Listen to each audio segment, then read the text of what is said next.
Good afternoon, everybody. It's the pro, Mr. Mulso here, and the hack, that would be me, Rich Gilgallon, the coach. It's great to be with you today. We are so thrilled today to have one of the great PGA players, two-time major champion, 10-time winner on tour, many wins on the champion tour champions, and Southern California's own, the pride of USC, the one and only Dave Stockton is with us today. Dave, how are you, sir? Doing great, guys. A little warm, but this winter weather, I guess we have global warming. Well, yeah, I mean, it might be warm where you are. We're in the Coachella Valley, baby, where it's not warm. It's blistering already here. It's a pleasure to have you on here. And one of the things we want to start with is this new product that you're talking about, this incredible golf ball. Tell us about it. Well, they debuted it at the show. It's called the Genius Ball, which they're going to change the name because of legal restrictions or whatever. But it's a ball that has a computer in it, and it's used to teach putting and stuff. But I've learned more since the PGA show in late January than I ever have about putting, just by having a response by rolling a putt. It's giving you like 15 different metrics. There's a lot more than what I need. But as far as teaching people and explaining to them, what their true role on a golf ball is, it's like having a track man with you and a golf ball on a putting green. And this is just something really you would download an app. Is that correct? Yes, you download an app to your phone, and it's unbelievable what they're going to price it at. But it's basically, Johnny has been one of the three engineers that's worked on it. The other two, they went all around the world. I mean, the one engineer is out of Belgium, and the other is out of Winnipeg, Canada. And we had Ronnie and the other two guys at the show, and they did have somebody putt the ball, and they putt a 10 or 12 footer, and they know the step speed of the green. They know how fast they got the ball rolling, and because when you touch a putt, you hit it. Most people say hit, I say roll, but when you touch a ball, it's going to come out of its hole at its end, hop, and then it's going to skid for a while, and then it's going to start rolling. And once it starts rolling, you get a true roll generally. And what we found is that most people have no idea what causes a good roll. I mean, personally, I'm finding out what loft plays a part of it, but also what kind of substance you have for an insert or no insert in a putter. It makes a huge difference. And the response from the people within, if somebody actually, if you looked on your phone, you want to get a high minus number as far as roll. The higher the minus number you get, the shorter the distance the ball hops and then rolls or skids and then starts rolling. But most people are between plus 40, maybe even plus 50, and they have a hard time getting in the minus where, I mean, I can roll one and I can hit 200, minus 200, meaning my ball goes less than a couple of inches. So you had no way of looking at somebody and trying to get them to roll the ball better, and because the ball couldn't talk to us. The way the track man on a long shot, I mean, they have all the things, but this ball is even better because it gives you continual speed as the ball's rolling. And you come out with, let's say, a minus 40 or 50. If you're a good putter in the ball, you're going to roll it. And a bad putter, as they would get somebody within a plus, I just walk over to the side with them, and maybe their weight was too far back on their heels, which a lot of people like to do. A lot of people like to come up on the putt and hit it. They don't hit it solid, and they make it bounce. And so there's a lot of things involved in teaching good putting to people, one of which is you don't hit a putt. If you're accelerating into that ball can go anywhere. And in reality, I had one gentleman, I don't even know where he's from, I think it was Upper New York, but he was saying he teaches decelling when he putts, and I've never heard that term related to putting in my life. And I checked my own. I tend to take it back a little farther than most people. And I have a very smooth, I'm not trying to accelerate into the ball. I'm trying to just like a paintbrush stroke. And these people can see their numbers with their putter. Let's say they get to a minus 10. And I said, okay, and they'll say to me, well, you putt well with my putter. Let's see what you get. And I'll roll at a minus 165 or 170 or whatever it might be. And it's not even close. And they realize that a quicker way to become a good putter is to develop a roll on the ball, which has to have some type of overspin to it, not backspin. And we'll be doing this same broadcast next year because they're going to debut the ball they're going to use with wedges to teach you how to put backspin on a ball. Where with this putter, you want to have topspin. Well, we all know in junior golf, and you used to play against people, and you're playing match play. You might give them one or two early on, and then you stand fairly close to them on one you don't intend to give them. And there are ways to hear that's good from you, and they're mad that you don't give it to them, and generally they'll whiff it. It's there's nothing guaranteed about a short putt, but but there are ways to combat that. And this ball, I had two pros out teaching them today, working with them, trying to get them to roll the ball better, but at least understand, teaching other guys and gals how the roll of the ball affects the distance. Well, for instance, one of the key things is most people, when they started on this ball, they basically said, first thing we want is get the ball started on line. And both Ronnie and I said, that's not right. You want to have the right pace. That will give you what the right line is. Mm-hmm. And so pace becomes more important than the line. And I've been on both sides of the equation. I set the record. Basically, I went 900 and almost 90 holes. I think it was 987 holes out of 3-putt in competition. But then I hit Pebble Beach. In the 36 holes I was there at Pebble in the early 70s. Yeah. I had 10 3-putts and a 4-putt in 36 holes after almost going in that 1,000. So, I know the feeling. And the worst feeling was the 4-putt was on number 10, which is one of the flattest greens on Pebble Beach. And I couldn't get it to stop by the hole. Unreal. Well, it's interesting because when you have a 2-man game, for example, and the guy says to his partner, what's the break? Well, you can't really give an answer unless you know how hard he's going to hit it. Isn't that true? That's exactly right. Precisely. That's why you can't tell him what line to take. And, I know that I'm going to go about 10 inches past the hole every single time. I don't care if it's a 2-footer. I'm not hitting it in any harder or anything. But I'm rolling the ball. And because I have that speed, first of all, people have to understand the harder you hit a putt, the smaller the hole becomes because it tend to lip out.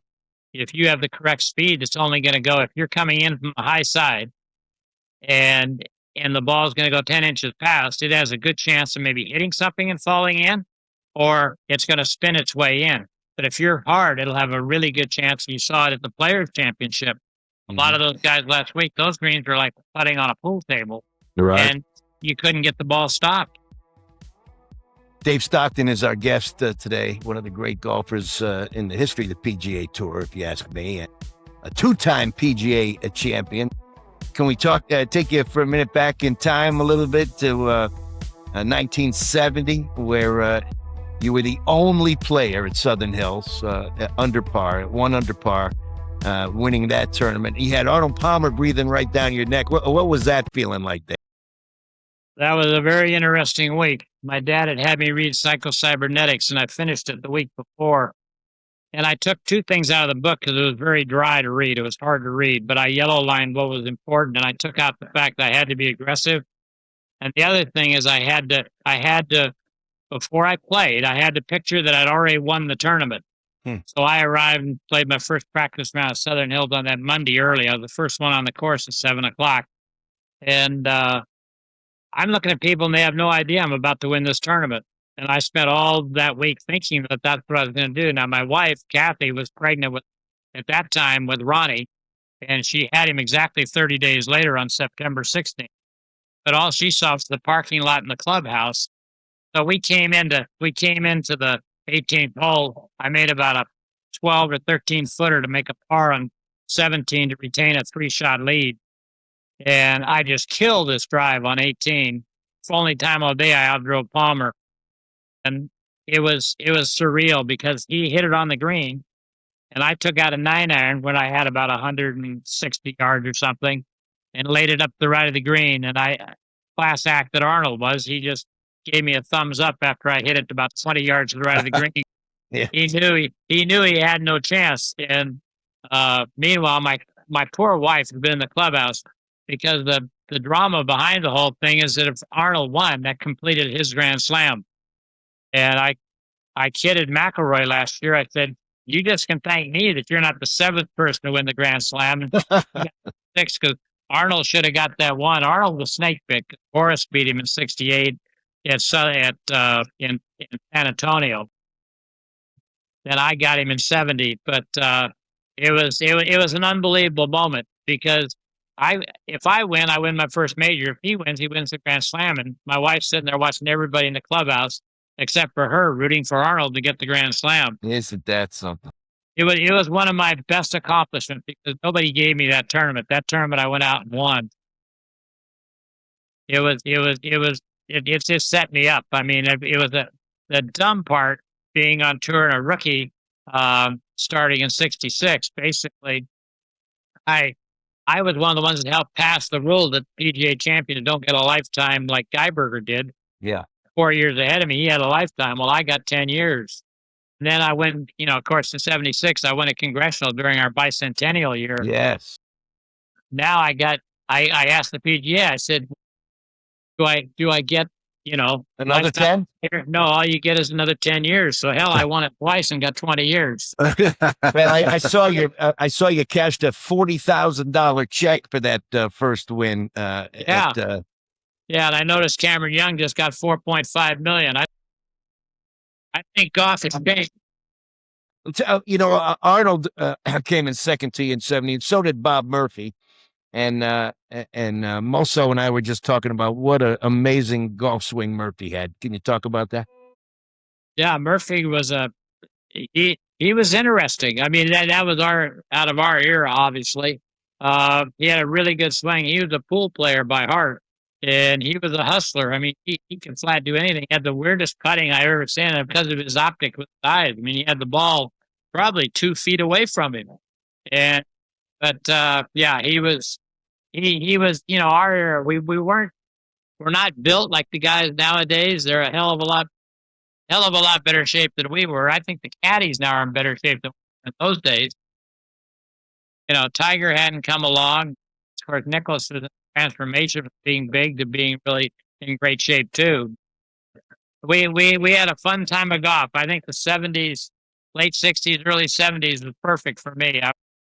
We still played with the Hogans and the Byron Nelsons to start with, and then by the time we get through, we get Watson and Trevino and all the other ones that you could throw in there. And the leaderboard was unbelievable. You had Palmer, you had Littler, you had Crampton, you had Jack, you had Ray Floyd. Yeah. There was a lot of guys. We had a guy that won't be in the Hall of Fame that should be, and that's George Archer, who Absolutely. won more times than I did, won Masters, and yet he read and wrote at a second grade level. He was totally illiterate, and nobody knew it. None of us until after he passed away. And I wish somebody in the Hall of Fame would get some headsets on and realize that Archer fought 2 battles. For him to win over 30 professional tournaments and not be in the Hall of Fame, it's a disgrace because he fought a very serious illness thanks to his wife Donna, how the two of them as a unit. It's just sometimes people don't get it that deserve it, and he certainly deserves to be in the Hall of Fame. Well, we're looking at one right now who should be in the Hall of Fame, if you ask me. I'll throw that in there for you there. Well, I haven't figured that out because they've got teachers in the Hall of Fame and they got players in the Hall of Fame, but I kind of done both. I know I'm a better teacher than I was a player, and I was not a bad player. Oh, let me move you up now, if I could, to Congressional. I lived in Washington, D.C., had the pleasure of playing that course. What a golf course that is. Now, when you won, you were, I think, +1, right? Won that tournament. That course was brutal in those days. Yes, it was. Yep. They've eliminated most of the trees. That was totally opposite to my win in Southern Hills against Palmer, because that nobody had a chance there in my mind. I played really, really good. That was not the case at Congressional. I spent all day at the White House with my good friend, President Ford. We had our nanny, we had Kathy and I, and both the boys. We toured every room in the White House, and wow, it was unbelievable because I had no intention of winning that tournament. It wasn't like I went into Southern Hills thinking I was going to win because I was just, I was one of many, and I'm just kind of plodding along. And on Sunday, which should have been the last round. I'm 3 over par after 5 holes, and they rained the entire round out. Yeah, and the they next washed night- out. next- They washed that whole round out, and you started fresh on Monday. Is that right? Yes, exactly.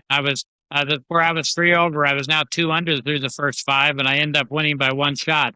And that's where if I had an American Airlines outing that day, very near Congressional. In fact, I got 2 for 1 because after I won, I took the trophy and went over there, and I still got my fee for being there. I was only there for a couple of hours, but I came down, and that's where I won. I was playing so brilliantly. I hit the 11th fairway, and the next fairway I could possibly, it was 18, so I hit a 3-wood off the tee because I was getting tired of being in the rough every hole with a 1-shot lead. Yeah. And then I couldn't get to the green with the water, so I laid up and had 60 yards and hit it to 15 foot. And I could hear all the people running through what then was a bunch of trees to the right of the green, going to where the playoff was going to start. Because if I miss this 15-footer, I got to have January and Raymond Floyd to do it with. Yeah. And, I drained it. That was 5 feet from the hole. I knew it was dead center. I didn't even see it go in. I turned around, I was facing the people to the left with my arms raised because I knew right where it was going. Wow. Oh, no. And the normal play on that course is the par 3 is 18, but they finish you guys on that beautiful 17th hole, which is a very dramatic par 4. Well, but now they've changed it because now the 10th hole is not the real hard par 4. It's the par 3 over water, and they do finish on that same 18th hole now. Because now when Rory won, and he had 210 yards on this par 3, number 10. We played our 15th hole was off the other course, and that was it's amazing how stories go. But that was the one hole I had a top flight that I could hit with a 3-iron. I hit my 3-iron 190, and I could hit this top flight 230, and that hole was 235. And so I didn't want to hit a 3-wood at it with all the pressure. So I hit my 3-iron, and now I've got a top flight on the green 4 days in a row. But I'm trying to putt a ball bearing, That was a top rock. That was, I'm very proud that I scored 4 times. I 2-putted that hole after knocking it on the green. But I won the tournament. I thought about it afterwards. Southern Hills, I was so proud because I really did win that tournament. And this one, there had to be 20 people shooting themselves because I had no business winning it. It's a long, hard golf course. It didn't favor me whatsoever. And it was great because my first impression was I've won 2 PGAs now. Now I'm going to get to be a Ryder Cup captain, and that's kind of came to the forefront in what my thinking was. It was a good way to end my career. For sure. Well, not only a Ryder Cup captain, but a Ryder Cup captain at the War on the Shore, which is one of the most exciting Ryder Cups in history. Did you have to use Maalox to get through that thing? Oh my goodness, that was amazing. No, I lost a little bit of weight. That's for darn sure. No, he and I spent 1.5 years of our life planning what we're going to do. Had all my psychologically profiled about 15 guys that I thought had a chance to be on the team because I wanted to know how to talk to each one in a language they would understand, so my team would bond together. Mm-hmm. But it was quite an experience. I'm proud of the fact that I've played in 2 and I've captained that, and I was co-captain 17 years later with Azinger, who I think has done the best job any captain's done in recent memory at Valhalla, and when he beat Faldo and got it back there. So I've been in 4 Ryder Cups, and I've never been on a losing one, which not the streak we're on presently, which is a shame. What do you think we need to do to try to bring that Ryder Cup back? I really don't know, and I know I'm going to be asked a lot of questions coming up. I'm going to try to get ready for them. I'm not sure. Now we have Luke Donald on the other side, who's almost like a professional Ryder Cup captain now. He'll be doing it the 3rd time coming up at the Adair Manor next year. But I'm appreciative of the fact that the PGA let me do it the one time, because a lot of my good friends, Bobby Nichols for one, Geiberger for another, won the PGA and didn't get to be the captain. And prior to me, I'll ask you guys a question. Prior to me, there had only been 2 captains at the Ryder Cup for the Americans that had not won the PGA. You know who they are? Arnold Palmer. Yeah. And Tom Watson. Nope. No. He hadn't won the PGA. No, did Tom win the PGA? No. Nope. No. No, but the other one that didn't was Casper. It's Casper. Yeah. Yeah. So in other words, then all of a sudden they started picking other people to be captain, right? And I don't mind that. I think one guy that got short sheeted on that was Hale Irwin. Would have been an unbelievable Ryder Cup captain. He was a winning President's Cup captain, and he won the deserved to be a Ryder Cup captain. I honestly don't know. I personally think in my own mind, and I've got to do a lot of more thinking about it, is that I never gave the Europeans any kind of billboard material at Kiowa. Only to arrive down there and find out that the PGA of America had called it the War by the Shore. And I did not like that at all because they were all friends. I knew most of the guys on the other team, but it's just you're playing for your country. And it's such a thrill to either be a captain and that you're wearing the red, white, and blue for the country, but it's not a war. And what happened to Keegan Bradley this last year in New York, he did some great stuff. I was disappointed how the course got set up for whatever reason. But what I didn't like is the PGA talking about these unruly fans in New York. Yes. So they promptly just lived up to their reputation. Yes, they did. I mean, it's disgraceful. I was out there with my wife, and that is not what we want to have in golf. I mean, I would help my fellow competitors. I wanted them to play well, and then I wanted to beat them. But you're not wishing ill will against anybody. And so I am really, really confused about how they're going to go about picking. I did have an in for quite a while after Sutton was in 2004 was a captain up in Michigan, at Oakland Hill, and after that would have been Payne Stewart's spot, and that was the first time. That was 13 years after I was at Kiowa that they had finally invited the past captains to come back, and there were 8 of them. And they let us go everywhere. And we played an exhibition on Wednesday before the Ryder Cup, raised $500,000 for junior golf and what they support. And it was phenomenal. And on Tuesday night when we got in there, they asked us, we have 5 people we're thinking about to be captain. We'd like to have your opinion. And to a man, they stepped out of the room. It didn't take us 20 seconds. And we all said Larry Nelson should be the next captain. And so somebody in the PGA was blackballing Larry Nelson because he never got it. And it made us sick. He's really? 2 PGAs and an Open, and he never became a captain. And Keegan Bradley, in one of the classiest moves I ever saw last year, he had Larry come in as the captain emeritus, and he was in the team room all week, he and Gail. And that's what we need is people like that to believe in this. I'm sorry I'm going so long in answering your question, but No. I personally think even if you're on the losing team, the experience that you gained and getting to bond people together, it's an enormous job. You just can't go out there and say, well, I got the best player in the world, they're going to win. The Europeans, again, you get back to Nicholas and Jacqueline, how smart, especially Jack, and including all the Europeans, because we were handling Great Britain and Ireland. There was no problem, but you had the Europeans, and now we got a fight on our hands. So it's a marvelous experience going on, and we have to do something. They have to change some things. I was disappointed last year myself, and I think most of my fellow captains were when, our team got a whole lot of money to play.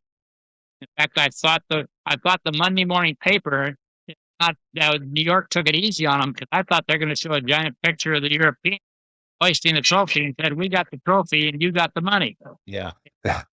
I know how important it is. All. I know how important it is to you guys. I had the opportunity once to play a quick round with Johnny Pott and Tommy Jacobs out here. Oh. And I told them, I said, I'm having a hard time breathing on this tee box, boys. And Johnny Pott said to me, Coach, how do you think we felt with Hogan looking over our shoulder?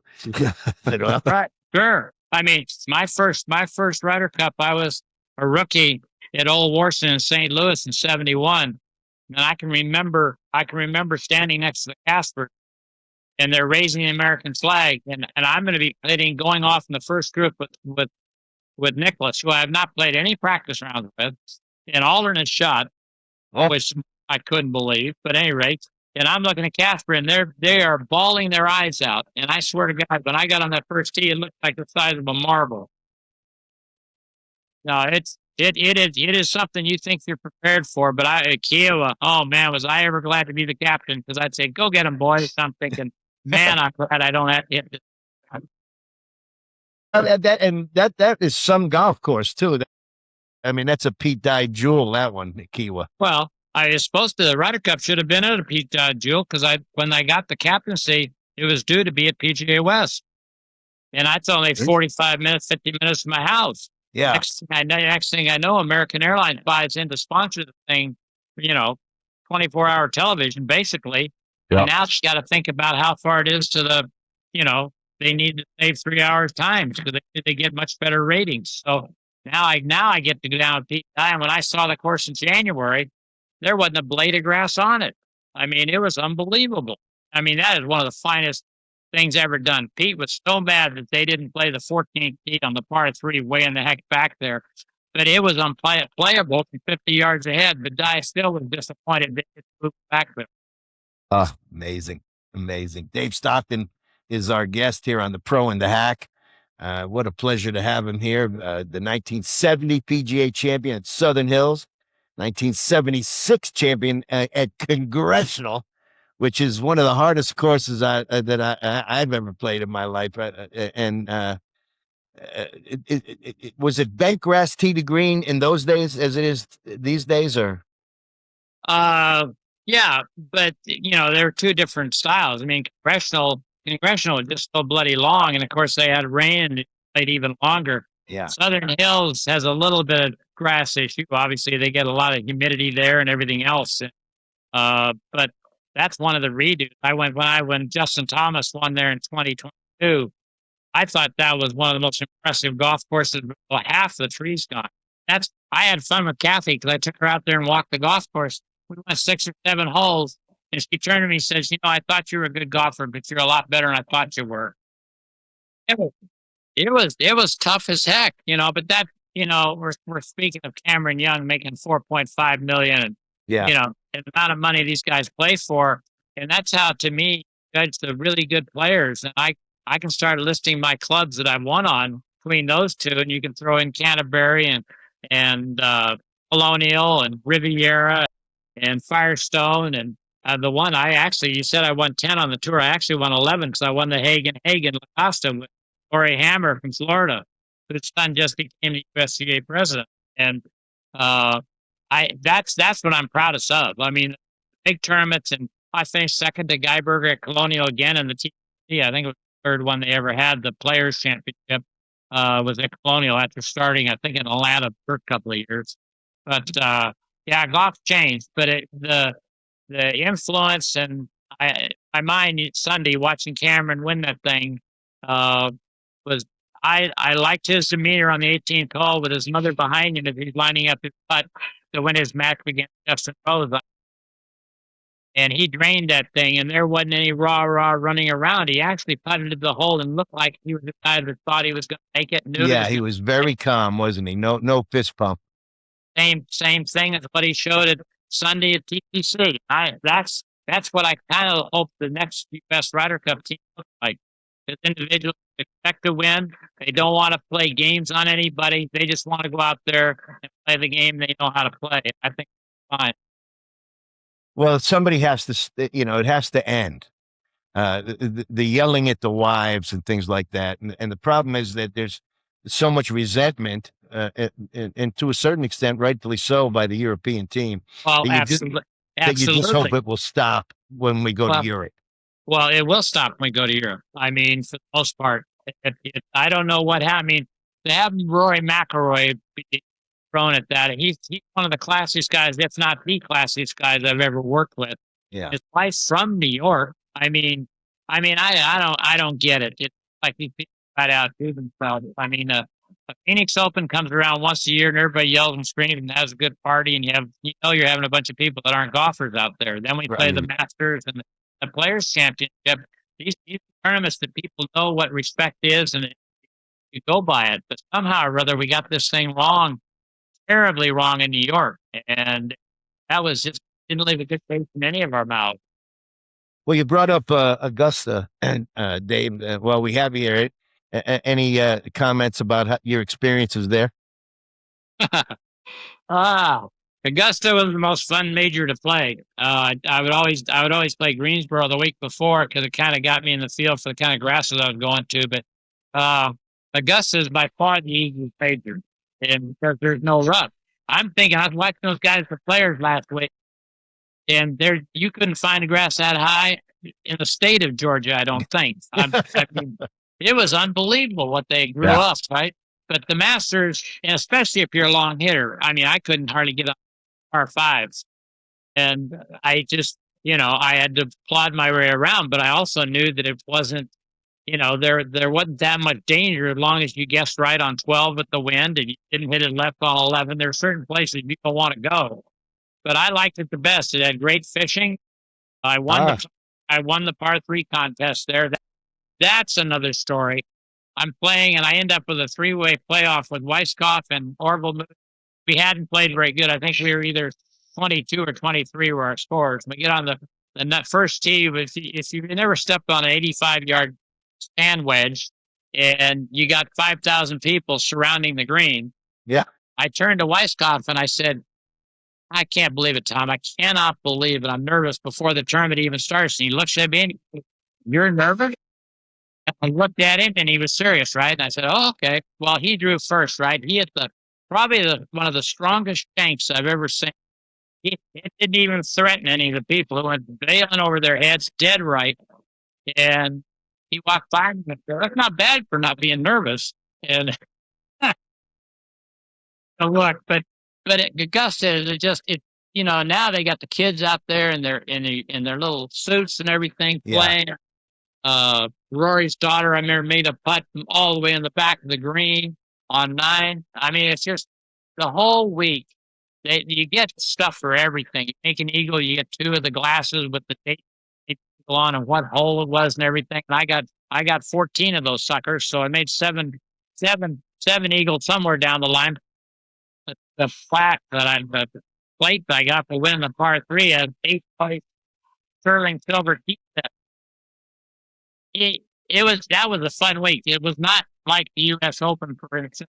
Right. I never could figure out how Aylor won 3 of those and how I won 2 days. And with the exception of Cherry Hills, I couldn't figure out how to enjoy a U.S. Open because I didn't like Pebble. And I thought I was going to win Pebble, and I had all those putts. It was horrible. But the Masters is a great week. I mean, it's phenomenal. They'll move things. I don't believe they've done it. It's like heaven on earth. I tell you what, if once you get to go there, I want to go there the rest of your life. And that's why everybody's flying within that tournament. Amazing. Just amazing. So getting back kind of to some putting, Dave, what would you really recommend for the amateur golfer as far as getting a putter? What to look at? What are your key thoughts to try to improve their putting? Good question. Basically, for starters, you can buy your game now. I mean, there's all you got the established ones, timeless putters, tailor-made putters, Callaway putters. LA Lab has now come on this. A lot of great putters. But you want to find a putter that fits your style, and that's where this ball is going to, or whatever you're calling it, because it will tell you because of how let's use Zach Johnson, Ryder Cup captain, use for putter with negative off. But I got no chance over the off putter, and he's one of our best putters. So there's no set way. But a person is gonna putt. My biggest thing to tell them is that it isn't part of the game. And I think Hogan was always frustrated by that because if you don't hit it, you're not releasing it necessarily through it, although a lot of people try to get it by release. Didn't Hogan want it to count for half a stroke at some point? Yeah. So, I mean, yeah. And it's funny to think now, this is part of history that I didn't know in 2010, but my dad was taught by the same gentleman who worked with Ben Hogan, and that was Alex Morrison in the 30s out of Riverside in California. But I didn't know that in 2010. I didn't have any clue who taught him, and he was my only teacher. But I have now.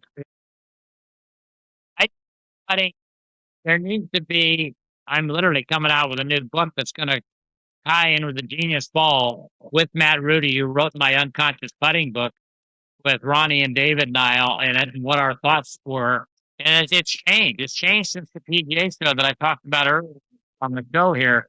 Is that I now have an object that's going to allow you to roll it, and you tell yourself, you know exactly you are plus 10 or plus 20, which is not good, and yeah, here's minus 60. People, they open their eyes when they use. I use. I'll answer your question about when you get your to get a putter. Make sure you get loft on a putter, and make sure it's balanced. I don't want it. I want it heavier in the head or heavier in the grip. I want it balanced, but I want the insert. If you could get an insert that's got grooves in it, because I think the grooves get a hold of the ball and help turn it over. Because you want overspin on a putt, so the ball gets a true roll rather than a cut spin, which is going to make it bounce and slide off the right, which is not a good thing for a right-handed player. Wow, that's fabulous. I wish they would make the hole just a little bigger, Dave, okay? That's what I'm hoping for. I bet you it was smaller.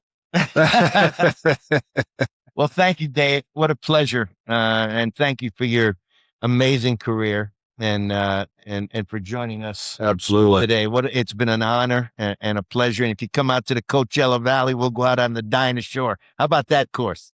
Yeah, that's a good golf course. I know that the Champions Tour, of course, I was off the Champions Tour by then, so they came in there. But obviously, I follow a lot of the women we taught out there. Yeah. And followed them around. It's a great golf course. In fact, I played a World Cup. Very paid. Yeah, what was that? 71? Is that, or what year was that? That was 77. 77. Maybe it was 71. I don't know, because I was playing with Pato, and maybe it was, because the second one I had Trevino, and that was in Argentina. Two different times. Now, Trevino. The Dinosaur course is just a spectacular venue, and it was, well, way ahead of its time when it built the practice facilities you had, and so, everybody liked going there. It's like the tennis facility they have now that they just finished last week playing their tournament. The Coachella Valley's got to be pleased with all the different assets. The Dinosaur is definitely the jewel of the desert, for sure. Thank you, Dave. Fantastic. Dave, thank you so much. Just love to get back with you, too, on this teaching egg. I definitely want to grab one of these. I think that's something we really want to take a look at for all these amateur golfers who are trying to improve some putting.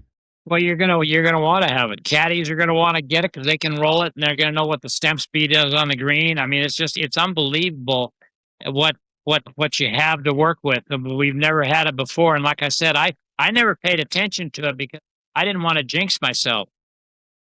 I mean, I didn't want to know. Now I'm kind of fascinated because I can teach people and I use their putter that they're rolling minus 20, and I can take the same putter and roll it minus, let's say, 160 to 180, and even hit 200 sometimes. So it gives people a chance to see where they stand against what can possibly be done with a putter and get one that fits them.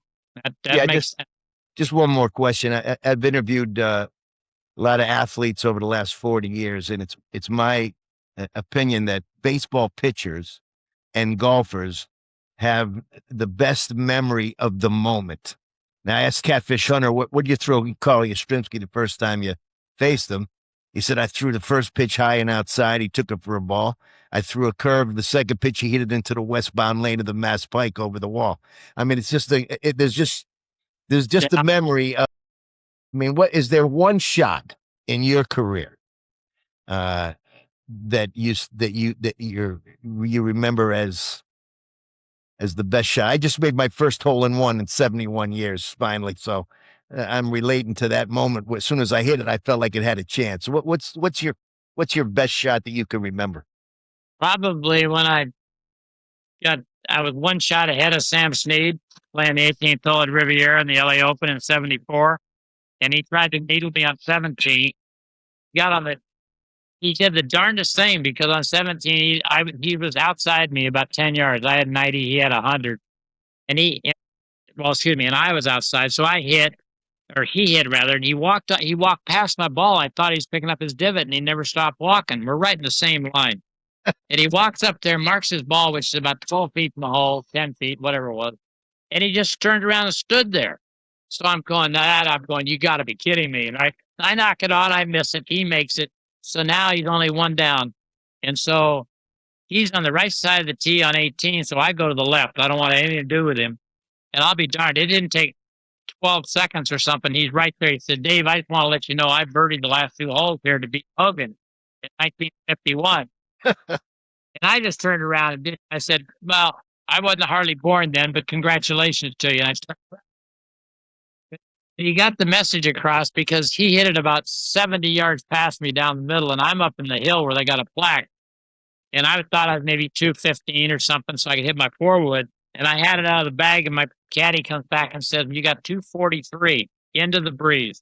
And I'm going, oh, my God, I'm not sure I can carry a 3-wood over that, that's out there that you guys don't even see nowadays.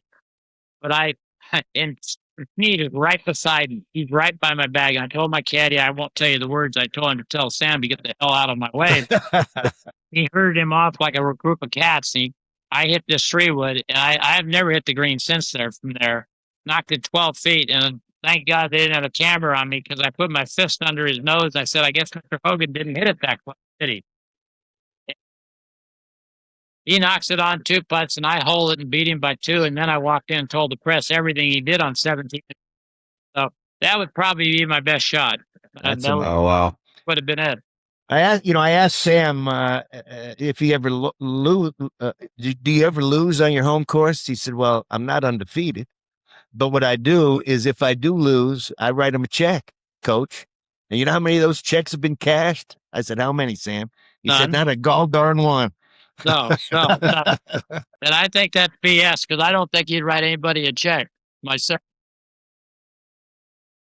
And I had his number. I had his number a pretty few times. You talk about a big golf changing in 60, 68.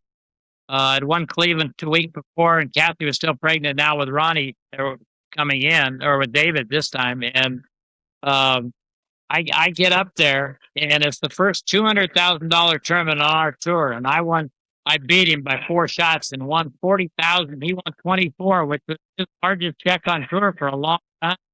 Wow. So, and yeah, Sam, we never sent Christmas cards to each other. Dave, God bless you and thank you, and great success with this new product. Yeah, thanks. It's gonna help a lot of people. I'm very excited. At 84, it's keeping me young. That's for sure. That's awesome. Well, Dave, thank you so much again. We'll talk soon. You got it, guys. Enjoy being with you. With host, the pro, and the hack. One's got charts set and a game plan. One's got coffee on their shirt. One's quoting data. One's guessing. Somehow it still kind of works. With host, the pro, and the hack. Breaking it down, then laughing it back. One's got the play. One runs off track. You'll learn a thing or two and love the way they clash with the pro and the hack.